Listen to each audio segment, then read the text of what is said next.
I think one of the more common mistakes that people make when transcribing is trying to transcribe too much.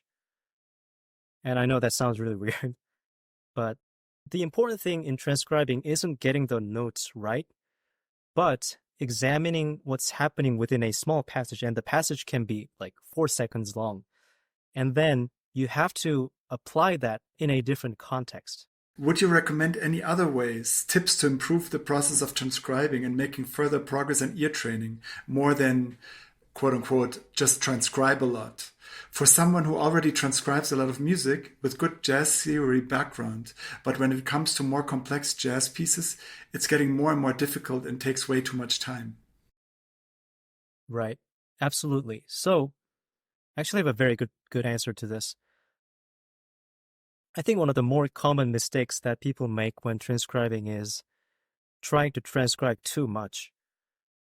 And I know that sounds really weird, but the important thing in transcribing isn't getting the notes right, but examining what's happening within a small passage. And the passage can be like 4 seconds long. And then you have to apply that in a different context. Let's say you like the solo played by Herbie Hancock, and it's 3 minutes long. A lot of people transcribe those 3 minutes, they practice, and then, they just kind of forget about it. I mean, who wouldn't? It's a 3-minute solo. You practice it and then you play it, or for a reason, and then you forget about it. But that kind of goes away as time goes. But if you examine a really small spot, say, let's say there's a bebop line that's like this, just an example, but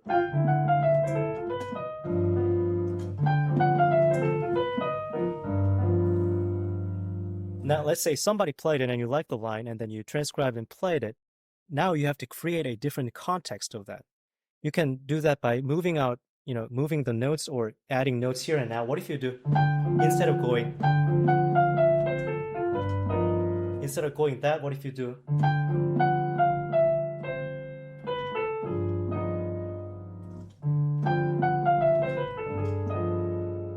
or find different ways to get from one point to the next point by changing just a little. And next step is the interesting part, where you change the harmonic context. What did I play the first time? What is that? Let's just say that I did that. What if we continue this line in C major? Just continue the shape of it. Now we have an interesting sound because it's adding up to the language that you already know, which is this. You already have that line in your hand, but now your context changes, so you have to adapt to the different context.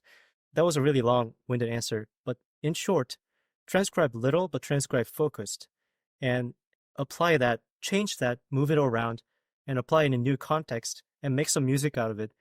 Instead of trying to learn too much transcription. Like the stuff that I transcribed in YouTube, there's transcribing for my own self-learning, and there's transcription for business, A lot of times when I transcribe things, I don't even write it down. I just I just write letters in notebook or something. But that's just for me. But of course, when you have to present to other people like this jazz heaven session, then you have to make it look good. So you might look at a lot of transcriptions and be like, oh, wow, I got to transcribe like this. But there's absolutely no reason. As long as you serve yourself, I think that's the most important part.